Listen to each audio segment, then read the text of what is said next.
want to show you something. This is a black belt. 3rd degree, originally from Pedro Sowers, then black belt Gracie lineage, then all the degrees Machado. I'm going to set it down for this video because I need to tell you something that took me years to understand and something I actually lived before I could explain it. In January of 2007, I opened my first academy as a blue belt, not a black belt, a blue belt. Within 2 years, we were the main competition for the biggest school in Albuquerque, which was Barra at the time. Not because of my rank, but because of curriculum and systems. That school is still open today. Nearly 19 years later, 200 plus students doing 25 to 30,000 a month in monthly recurring revenue. And I haven't set foot in it in almost 4 years. I live in Merida, Mexico. The academy runs without me because we build something that doesn't depend upon me. That's what this video is about. My name is Justin with Open Source Jiu-Jitsu. I'm a 3rd degree black belt and a current academy owner. I have the lineage, I have all the credentials, and I'm telling you straight up, none of that is what made my academy work, and oftentimes none of that matters. At Open Source Jiu-Jitsu, we help school owners build the systems, curriculum, and operations that create real, stable businesses. So let's get into it. I chased that belt, and it cost me. And I'm going to be honest with you about something I don't hear many people talk about. I spent years chasing my black belt, 16 to be exact. Real years, real sacrifice. The mat time, the travel, the seminars, the relationships I invested in, the time away from other things that mattered. And then I watched people get the same rank who hadn't put in the same work. Same belt, same degrees, different investment. That frustrated me deeply. At one point, I honestly considered just putting on that navy blue belt just to separate myself from the system that I felt was broken. It was a form of protest. But then I realized something. While that frustration was real, but the energy behind it was being spent on something I could not control. What I could control was what happened inside my own 4 walls.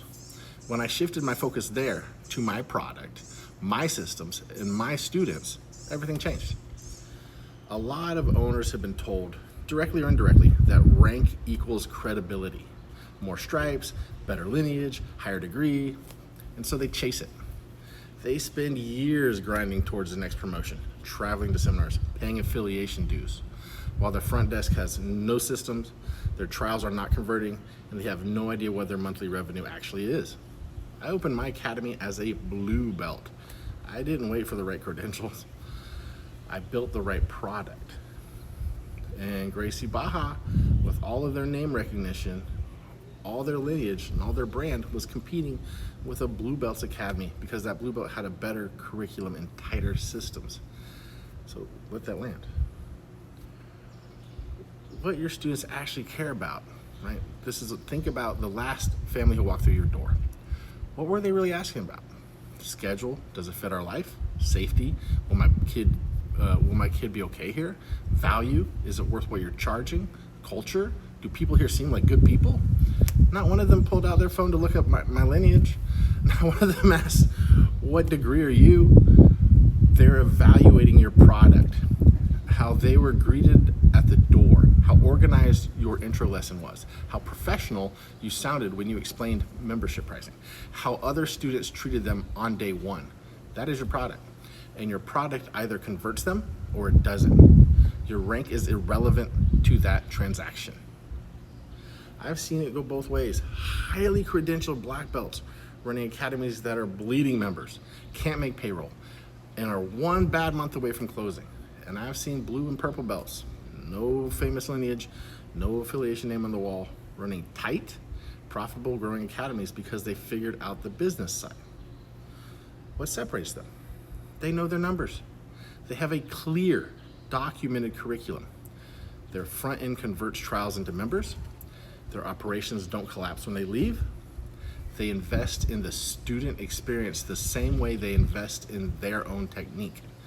My academy doesn't need me there, not because I'm not a good instructor, because we build systems that are bigger than any one instructor, including me. So here's the shift that changed everything for me.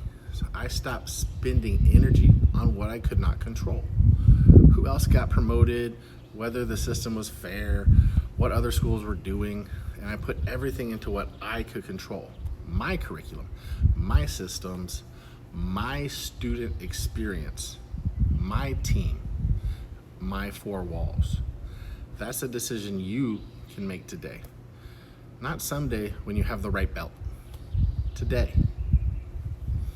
I want you to sit with this. If you stripped away your rank, your lineage, your affiliation name, what's left is what a well-run business that genuinely serves its students, or is the credential doing all the heavy lifting? Credentials might attract the first wave, but retention, referrals, and revenue come from what happens after they walk in the door. I opened as a blue belt in January 2007. Nearly 19 years later, that school does $25,000 to $30,000 a month and hasn't needed me there in almost 4 years. I didn't build that with my rank, I built it with my systems. You can do the same thing. This is what Open Source Jiu-Jitsu is built around. Not the prestige, the product. We work with academy owners to build the systems, curriculum, and operations that make their school worth walking into and worth staying in. If you have solid technique and good instruction, but the business side needs work, that's exactly who we exist for. Hit subscribe, drop a comment, and tell me what's one thing you spent energy on in jiu-jitsu that you couldn't control, and what happened when you let it go. Check the links in the description for resources to help you build an academy that doesn't depend on your rank to survive. Focus on what you can control. Build the product. The belt will speak for itself.